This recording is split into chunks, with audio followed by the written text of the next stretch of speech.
नमस्कार। एक और सोलफुल मंडे लेकर आपके सामने है आपकी अपनी सरिता सबरवाल। उम्मीद करती हूँ कि आप खुशियाँ और खैरियत से हैं और ज़िंदगी को एन्जॉय कर रहे हैं। हमेशा तंदुरुस्त रहें, ये दुआ हमेशा आप सभी के लिए करती हूँ। सोलफुल मंडे नाम से ही पता चलता है कि इसमें कुछ सीखने को हमें मिलेगा। आज भी हमारे साथ हैं डॉक्टर तानाजी आचार्य जी, जो हमें ज्ञान की बातें बताते रहते हैं। तो आइए समय नष्ट ना करते हुए आज के प्रोग्राम की तरफ बढ़ते हैं। ताना जी नमस्कार, कैसे हैं हाँ, आप? नमस्ते जी, धन्यवाद। मैं ठीक हूँ। हाँ जी, ताना जी हम क्या सत्य है, क्या असत्य है? इसका ज्ञान हम कैसे ले सकते हैं? किस किस चीज़ से हमें पता चले, किस बात से हमें पता चले या किस तरह से इसका हम यू नो देखें कि ये चीज़ सत्य है और ये चीज़ सत्य नहीं है। हुँ, मान्यता क्या है? बहुत सी मान्यताएँ हैं लोगों में, कोई किसी को मानता है, कोई किसी को, पर क्या सत्य है? हुँ, कैसे उसका निर्णय करें? हुँ। देखिए, ज्ञान के क्षेत्र में ये सबसे पहला प्रश्न आता है कि क्या सत्य है, क्या असत्य है? क्या राइट है, क्या रॉन्ग है? क्या गुड है, क्या बैड है? क्या धर्म है, क्या अधर्म है? क्या पाप है, क्या पुण्य है? और जितने लोग हैं, उतने अलग-अलग मत होते हैं। तो कॉमन मैन के लिए ऑलवेज़ ये समस्या होती है कि आखिर सच क्या है? अभी देखिए ना, एक कहा हुआ है कि तर्को प्रतिष्ठा श्रुतय विभिन्ना नैको मुनिर्यस्य वच प्रमाणम धर्मस्य तत्वम निहितम गुहायाम महाजनो येन गतः स पंथा। इसमें ये कहा है कि सभी लोग तर्क लगाते, उल्टे पुल्टे, आप सच को भी गलत, गलत को भी सच सिद्ध करने का प्रयास करते। तो इसलिए तर्क को भी हम एकदम अंतिम सत्य नहीं मान सकते, क्योंकि एक होशियार व्यक्ति तर्क के साथ में दूसरों को कन्फ्यूज कर सकता है।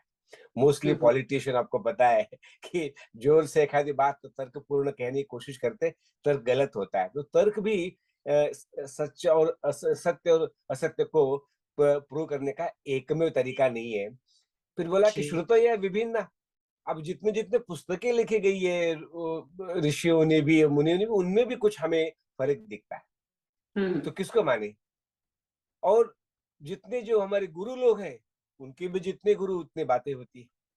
जितने लोग हैं उतने अपने, सबके अपने मत होते हैं। I like it, I don't like it, मेरा विचार वैसा है, मेरा विचार। तो ये बहुत बड़ा प्रश्न होता है जीवन में कि करे तो क्या करें? जी, किस रास्ते से चले जाए? क्या राइट है, क्या रॉन्ग है? जब डिसाइड ही नहीं हुआ तो करे क्या? जी। जैसे भगवत गीता में भी आपको पता है कि अ, अर्जुन को ये समझ में नहीं आ रहा था कि करे तो क्या करे? युद्ध करे क्या नहीं करे? हुँ, हुँ। और उसको लगता था कि युद्ध नहीं करना चाहिए। उसका अपना जी। मत था वो। पर भगवान कृष्ण ने पूरी गीता समझाई। तो उसमें श्लोक आता है कि किम कर्म और किम अकर्म इत्यत्र कवयप्यत्र मोहिता। बड़े-बड़े ऋषि महर्षि भी यहाँ पर मोहित हो जाते हैं, संशय में पड़ जाते हैं कि करे तो क्या करें? जी। तो सबसे अच्छा एक तरीका उसमें ऐसा बताया हुआ है इस श्लोक में कि महाजनो येन गतः स पंथा। आज तक जिन ऋषि महर्षियों ने, संतों ने, महापुरुषों ने, अपने माँ-बाप ने जिस रास्ते पे चल के जीवन को सफल बना के दिखाया, ऐसे अपने माँ-बाप के फुटप्रिंट्स के ऊपर, गुरुजनों के फुटप्रिंट्स के ऊपर, वेद शास्त्रों के मार्ग पे चले, तो हम सत्य के मार्ग पर जा सकते हैं। महाजनो येन गतः स पंथा, जिन्होंने एक एग्जाम्पल सेट किया, जी। करके दिखाया, सफल। पर ताना जी कभी-कभी ऐसा भी तो होता है कि हो सकता है कि हमारे जो पूर्वज हैं, वो कुछ ऐसी चीज़ को मान चुके हों, उसे सत्य ही समझते हों, जो कि असत्य है, वो जो ठीक बिल्कुल। नहीं है। तो फिर ऐसी हाँ, सिचुएशन में क्या किया जाए? तो अभी मैं विषय वो सभी में मैं ये खोलने वाला हूँ उसमें, बट ये जो आपने बोला कि यही बात परंपरा से आती है और हम बाबा वाक्यम प्रमाणम मान करके कभी-कभी परंपरा के नाम से, कभी-कभी हमारे घर जी। की परंपरा के नाम से, कभी अपने रिलीजन के दृष्टि से, कभी देश की दृष्टि से हम लोग कुछ ऐसे विचारों को स्टिक करते हैं कि जो वस्तुतः व्यावहारिक नहीं होते, सच नहीं होते, वो अंधश्रद्धा पे होते हैं, अज्ञान पे खड़े होते हैं। तो इसलिए संतों ने ये कहा हुआ है, महर्षि दयानंद ने स्पेशली, कि परीक्षा करो। हुँ। पूर्वजों का भी हो तो भी परीक्षा करो, आज नया है तो भी परीक्षा करो और परीक्षा करके उसको धारण करो। जी। कालिदास ने कहा है क्या कि संत परीक्षा नतरत भजन्ते मूढ़ परप्रत्ययन ये बुद्धि। जो मूर्ख लोग होते हैं, अच्छी हो कि गलत हो, परंपराओं का पालन करते हैं। उनको कोई भी कुछ कहो तो उस किसी के भी पीछे लग जाते हैं, उसको फॉलो करने लग जाते हैं। इसलिए कहा कि संत लोग जो होते हैं, जो विद्वान लोग होते हैं, परीक्षा करके उसको स्वीकार करते हैं, चाहे वो नया है कि पुराना है। और जो मूर्ख लोग होते हैं वो अपनी बुद्धि का विचार नहीं करते, काम नहीं लेते, कोई परीक्षा नहीं करते और बिना परीक्षा किए किसी के पीछे भागने लग जाते हैं। तो आज दुनिया में 99% ऐसा ही होता है, किसी को हम बिल्कुल। क्वेश्चन कर ही नहीं सकते। आज आपको हम्म। आश्चर्य होगा, मुझे मुझे एक दार्शनिक की दृष्टि से सबसे बड़ा आश्चर्य आज ये है कि आज भी ये हमको पूर्ण अधिकार नहीं है कि हम किसी को कहें कि तुम गलत हो क्या सही हो। हम परीक्षा हम्म। नहीं कर सकते। वो कहते जी। नहीं, हमको ये अच्छा लगता, ऐसा बोलने लग जाते। जी। परंतु वैदिक परंपरा में उसकी जो ब्यूटी ये है कि unless and until you prove it why it is right and why it is not right, तब तक वो हाँ, सिद्धांत माना नहीं जाता। इसके ऊपर संपूर्ण एक न्याय शास्त्र खड़ा हुआ है और उस न्याय शास्त्र में संपूर्ण कैसे परीक्षा करनी चाहिए तत्व की और कैसे मानना चाहिए, तो वो उन्होंने सिद्ध बताया, सिखाया हुआ है। तो कहते हैं जी। कि प्रमाणों के बिना प्रमाण अर्थ परीक्षण न्याय, प्रमाणों के द्वारा किसी अर्थ की, किसी सिद्धांत की सिद्धि हो, उसकी परीक्षा करे और तब जाकर के उस सिद्धांत को माने। और कहा है कि लक्षण प्रमाणाभ्याम तत्सिद्धि ही, उसके लक्षण देखो, उसमें प्रमाण देखो, तब जाकर के उसकी सिद्धि होगी।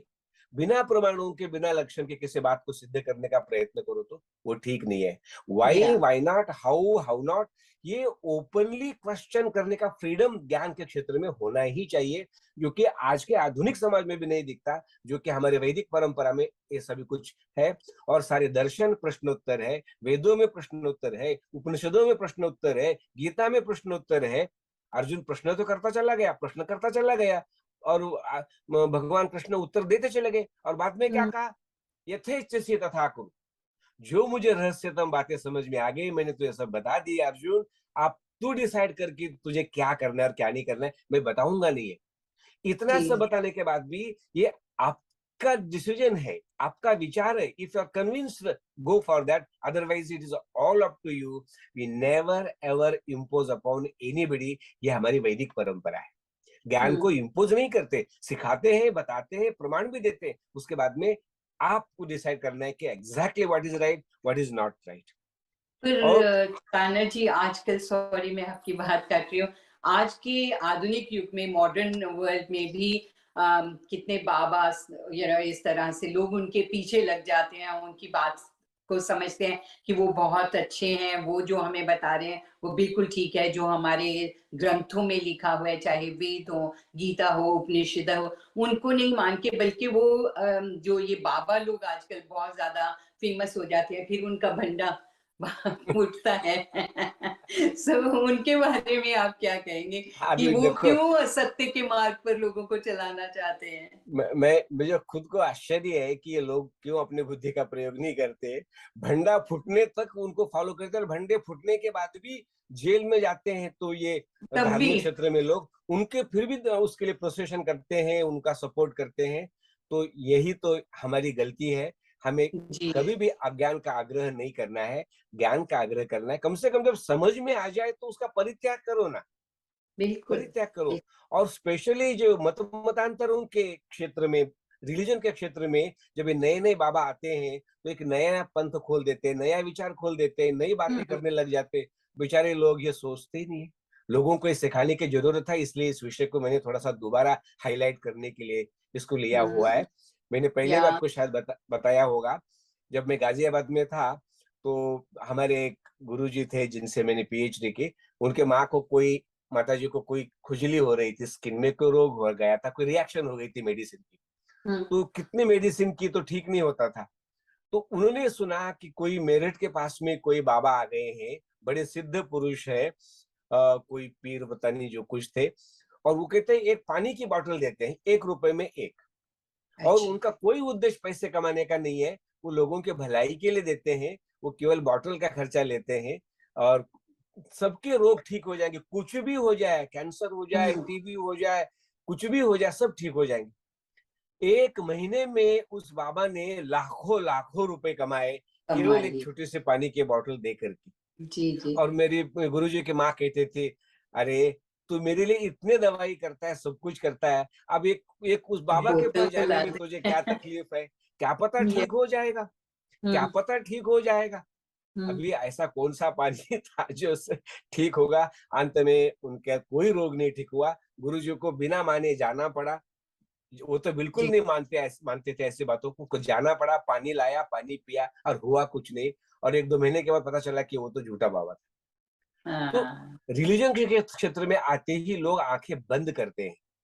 पर हम्म। आंखें बंद करने से, कोई कबूतर आंखें बंद कर ले तो बिल्ली उसको खाने से छोड़ेगी नहीं, बिल्ली आएगी और खाएगी। तो इसीलिए परीक्षा करो। अभी यहाँ तक के भी धरती गोल है क्या चपटी है, सूर्य धरती की परिक्रमा कर रहा है क्या धरती सूर्य की परिक्रमा कर रहा है।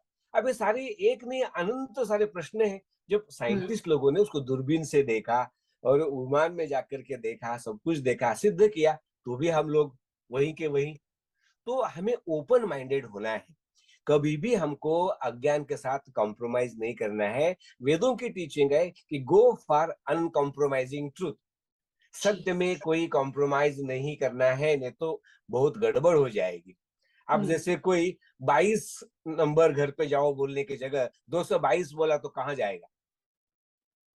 कॉम्प्रोमाइज नहीं जमता है। ज्ञान में जो है mathematically right, scientifically right, actually real life में राइट, राइट ही राइट होना पड़ेगा, सत्य ही होना पड़ेगा। तभी जाकर के उस ज्ञान का फायदा होगा, नहीं तो अज्ञान से कभी भी फायदा होता नहीं है। और आज के लोग उसका पूरा अच्छी तरह से ध्यान नहीं करते। विज्ञान में करते हैं, मैथमेटिक्स में करते हैं, सब जगह दुनिया में करते हैं, इंजीनियरिंग में करते हैं।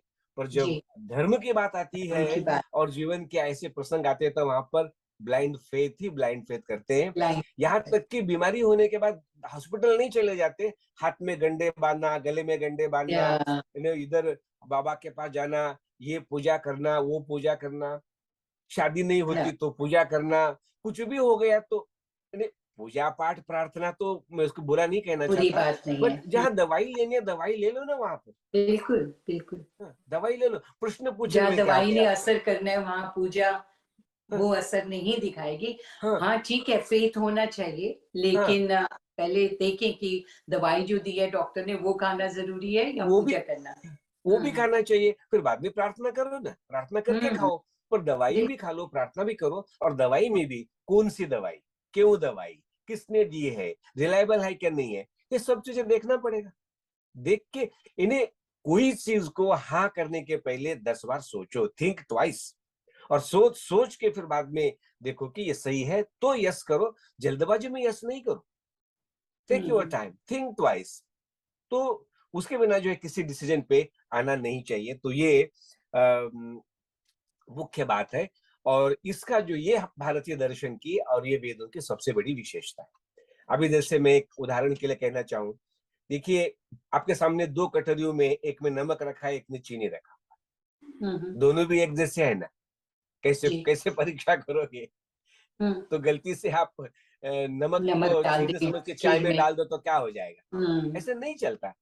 अभी हमारे शास्त्रों में ऐसा बोला है नीतिकारों ने, काक कृष्ण पिक कृष्ण को भेद पिक काकयो, वसंत समय प्राप्ते काक काक पिक पिक। भाई कौवा भी काला होता है, कोयल भी काली होती है। अब कैसे समझे कि कौवा कौन सा है, कोयल कौन सी? तो आपको वेट करना पड़ेगा। वसंत जी। ऋतु आएगा, जब कोयल बोलेगी तो पता चलेगा कि कोयल चलिए। क्या है तो और कौवा क्या है। समझ गए ना? और इसी भ्रम में ऐसा मानते हैं, ऐसा कहते, मैंने तो देखा नहीं है, बट इसी कंफ्यूजन के कारण कोयल जो है अपने अंडे कौवे के घर में देती है। ओके। हो, मैंने सुना है, सुना है मैंने। और ये कहते हैं सत्य है कौवा या उसको नहीं अपने हमें नहीं अंडे समझ पता। के, अपने बच्चे समझ के पालता है। हाँ और हाँ। जब वो जब बड़े होते हैं तो उड़ के चले जाते हैं। आपको पता है कौवा थोड़ा बड़ा होता है और कोयल थोड़ी छोटी होती है। सोचिए थे। बट वो कौवे को लगता है कि अभी मेरा बच्चा ही है, ये मेरा बच्चा ही है छोटा। और उतने में तो कोयल बड़ी हो गई होती है और उड़ के चली जाती है। तो कंफ्यूजन में जो है ना, ऐसा नहीं होता। कंफ्यूजन है तो स्टॉप, हम्म। वेट, थिंक, हम्म। कॉन्टैक्ट, कंसल्ट, शास्त्र देखो, पढ़ो, लिखो। मैंने आपको पहले भी इसका एक बार उल्लेख किया था, अभी मैं मूल मूल विषय में जाऊंगा नहीं थोड़ा सा भी आज। जैसे मैंने बोला था ना, मोटी मोटी बातों की आपको समझ में नहीं आता है तो देखो ना, लुक एंड लर्न। लर्न का स्पेलिंग लेके मैंने आपको बोला था कॉमनली कि आपको समझ में नहीं आता है तो लुक। एखादी मशीनरी है, यंत्र है, देखने से समझ में आता है, मैकेनिक लोग देखते हैं और एक लाइन से उसको डिसमेंटल करते हैं, फिर उसको असेंबल भी करते हो। देखते हैं सीखते हैं, देखते हैं सीखते हैं। देखो ऑल अराउंड देख लो, नॉलेज सब जगह फैला हुआ है ना। देखो ना अच्छी तरह से, ध्यान से देखो। Look around, yeah. हाँ, कैसे वो काम करता है, देखो ये दुनिया कैसे काम करती है, मशीन कैसे काम करती है। तो देखो और सीखो, लुक एंड लर्न है। फिर दूसरा, इंक्वायर करो। देखा कंफ्यूजन है, पूछो, इंक्वायरी करो। भाई ये ऐसे से लगता है, कौन सा सही है कौन सा गलत है, तो कोई ना कोई बता देगा ना। अब जंगल में गए हो, आपको पता नहीं ईस्ट किधर है वेस्ट किधर है, जंगल के बाहर निकलना है कैसे, तो पूछो, जो भी लोग वहां पर होंगे जंगल में वो बता देंगे आपको। उनको पूछो। क्यूरियोसिटी का होना बहुत जरूरी है हाँ, कि क्यूरियोसिटी, जानने की इच्छा होनी चाहिए। केवल जो मालूम है उसको लेकर बैठोगे तो आगे बढ़ोगे। आगे क्या है और आगे क्या है और आगे क्या है, इंक्वायरी करो ना। दुनिया में ज्ञानी लोग हैं, इंक्वायरी करो, उनको पूछ से सीखो। और इंक्वायरी करने के बाद कोई भी नहीं पूछा तो कहते हैं कि गुरु के पास जाओ और उनको पूछो, गुरु जी आप बताइए। तो ये सब इंक्वायरी की, मुझे ये 2-4 ओपिनियन आ गए मेरे पास में, बट आप बताइए कि इसमें सही कौन सा है। आस्क एंड लर्न करो। और फिर भी नहीं समझ में आ गया तो रीड एंड लर्न। पुस्तक पढ़ो, एनसाइक्लोपीडिया खोलो, 2-4 पुस्तकों को कंसल्ट करो। तो रीड करने से भी मनुष्य को सत्य असत्य की परीक्षा करने में सुविधा होती है। तो इसलिए रीड एंड लर्न भी बहुत आवश्यक होता है। और उसके बाद लास्ट में एन, नोट एंड लर्न। अच्छी बात है, जो पढ़ो कहीं सुनो उसको नोट करो और उसको अपने जीवन में फॉलो करो, भूलो नहीं। Learn and note it, and note and follow it. जब तक ये सभी लर्निंग नहीं होगी, क्लियर नहीं होगी, एक्शन नहीं करना। तो हमारी परंपरा क्या है, पहले ज्ञान फिर उसके बाद में कर्म। बिना ज्ञान के कर्म करने की परंपरा नहीं है और केवल ब्लाइंड फेथ फॉलो करने की जरूरत नहीं है। अज्ञान बहुत डेंजरस चीज होती है, उसका यानी यही नहीं है कि कोई सीमा नहीं उसकी। सारे संसार का खेल ज्ञान पे खड़ा होता है और ईश्वर की सबसे बड़ी विशेषता उसका ज्ञान है, सर्वज्ञ होना। जी। और एक थर्ड पर्सन केवल ज्ञान के कारण गुरु कहलाता है, बड़ा माँ बाप के स्तर में आके बैठता है। पहले गुरु माँ बाप, दूसरा हमारे गुरु आचार्य। तो सारी ज्ञान की महिमा है। आज दुनिया में जितने भी लोग प्रोग्रेस कर रहे हैं ज्ञान के कारण कर रहे हैं, चाहे फार्मेसी के फील्ड में है, साइंटिस्ट साइंस के फील्ड में है, किसी भी फील्ड में, कला कौशल के क्षेत्र में। ज्ञान ज्ञान ज्ञान के बिना कुछ भी नहीं है। जब तक ज्ञान के दरवाजे सारे संसार के लिए खुले नहीं होंगे और प्रश्न पूछने का अधिकार नहीं होगा और किसी चीज को ना करने का अधिकार नहीं होगा, रॉन्ग को रॉन्ग कहने का अधिकार नहीं होगा, ये संसार कभी भी आगे नहीं बढ़ सकता, चाहे जो कुछ भी करो। जी। किसी पर भी ज्ञान को, अपने मत को किसी के ऊपर इम्पोज नहीं करो। Open their heart, open their brain, open there path of knowledge सभी के लिए, तभी हमारा कल्याण होने वाला है। ये कहने को फिलोसॉफिकल लगता है, बट ये फर्स्ट स्टेप जीवन की है। पहले विजन, आंखों से देखो फिर कदम उठाओ ना। आंखें क्यों बंद करते हो? भगवान ने ब्रेन दिया है, उसको बंद क्यों करते हो? सोचो तो सही। मनुष्य शब्द का अर्थ ही है मननात्, मननशील होने से ये मनुष्य कहलाता है। ये विचार पूर्वक काम करता है। इसको भगवान ने शक्ति दी है, फ्रीडम ऑफ थॉट दी है, फ्रीडम ऑफ एक्शन दी है। पर फ्रीडम देने का अर्थ तुम कुछ भी मन मर्जी करो, ये नहीं चलेगा। जो सही है उसको आपको ले एक्सेप्ट करना पड़ेगा, उसको फॉलो करना पड़ेगा, और नहीं तो कोई भी जीवन में काम सफल नहीं होगा। और उस ज्ञान के आधार पर, सत्य के आधार पर ही धर्म की परिभाषा होती है। नहीं सत्यात परो धर्म, वो सत्य ज्ञान ही धर्म है। जहां सत्य ज्ञान नहीं मिला तो एकदम आप अधर्म में जाओगे, तो पुण्य की जगह पाप हो जाएगा, सुख की जगह दुख आएगा जिंदगी में। ये नहीं चलेगा, ये नहीं चलेगा। इसलिए always always be cautious, be very honest. मैंने देखा है राष्ट्र के राष्ट्र, पार्लियामेंट के पार्लियामेंट झूठ बोलते देखा है मैंने, गलत मत को सपोर्ट करते देखा है नोइंगली, और उनको उसके बुरे परिणाम भोगने पड़ते हैं। जैसे किसी एक योग्य व्यक्ति को किसी योग्य पद के लिए चुनना होता है तो पक्षपात करके, पार्टी पक्षपात, अपने मतों का पक्षपात, कोई ना कोई पार्शियलिटी कर करके सच को झूठ और झूठ को सच करके अच्छे लोगों को पीछे और बुरे लोगों को आगे लाते हैं, तो होता क्या, राष्ट्र बर्बाद हो जाते हैं, घर परिवार बर्बाद हो जाते हैं, समाज बर्बाद हो जाता है, खून की नदियां बहती है वहां पर। सच और झूठ में बड़ा अंतर है। यदि हमारी सारी हिस्ट्री देखेगा, इतिहास होता है, अपेक्षा ये होती है कि जैसा हुआ वैसे लिखा हुआ है, पर होता जी, यह है कि इतिहास भी जब शत्रु लिखता है तो वो गलत लिखता है, और आने वाले जनरेशन को ये सही इतिहास का पता नहीं चलता, और लोग जो है अंधेरे में गुमराह चलते, हो जाते हैं। गुमराह हो जाते हैं। और हम्म, कई लोगों ने, शत्रुओं ने अपने शत्रु राष्ट्र के इतिहास को गलत लिखा, उसको हम्म, दोबारा रीराइट न करेंगे, उसको करेक्शन नहीं करेंगे, तो संपूर्ण जो समाज है, आने वाले जनरेशन बर्बाद हो जाएंगे, क्योंकि उनको राइट शिक्षा मिलेगी नहीं। तो बहुत अच्छी। कहीं भी, चाहे इतिहास है, चाहे ज्योग्राफी है, चाहे मैथमेटिक्स है, केमिस्ट्री है, फिजिक्स भी है, कहीं भी बिना लेबोरेटरी के, बिना परीक्षा के, बिना प्रयोग किए, बिना अनुभव के मानना नहीं चाहिए। और सबसे बड़ी बात बता देता हूं मैं अभी, कि केवल आपको क्या लगता है, मुझे क्या लगता है, ये इंपॉर्टेंट नहीं है। उसका नियम है सर्वतंत्र सिद्धांत। ऐसा हम्म, विचार जो संपूर्ण विश्व को समान रूप से लागू हो, हम्म, ऐसा ऐसा नियम जो सबके लिए समान हो। जैसे एक ईश्वर का तंत्र होता है, सर्वतंत्र का तो होता है राज्य व्यवस्था, नियम, कानून, कॉन्स्टिट्यूशन, ये सबको एक समान, एक अच्छी से अच्छी ऐसी हो कि सारे देश का, सारे समाज का, सारे विश्व का कल्याण हो। कल्याण। गणवंतो विश्व मार्यम सर्वे भवन्तु सुखिनः, इस तरह की व्यवस्था, तंत्र जो सबके लिए, good for all bad to none, इस तरह की हम्म, होनी चाहिए। और ईश्वरीय जो व्यवस्था होती है वैसी होती है। श्रेष्ठ राजाओं के रामराज्य में ऐसा होता है, जहाँ सभी को समान अधिकार, एक नियम, एक कानून, एक एक होता है, क्योंकि वो परमपिता परमेश्वर एक है, वो राजा एक है, घर का एक है। मालिक एक होता है। उनको सबके कल्याण के लिए ऐसा विचार करना चाहिए, और वो नियम देना चाहिए। कोई पक्षपात, कोई पार्शियलिटी या कोई भेदभाव ऐसा नहीं करना चाहिए, बल्कि एक तंत्र, एक हम्म, होना चाहिए सबके लिए। तो तब जाकर के ये सभी कल्याण होता है। तो केवल व्यक्तिगत मतों का कोई महत्व नहीं इसमें, इसमें जी, सर्वतंत्र विचार होना चाहिए, सर्वतंत्र साम्राज्य होना चाहिए।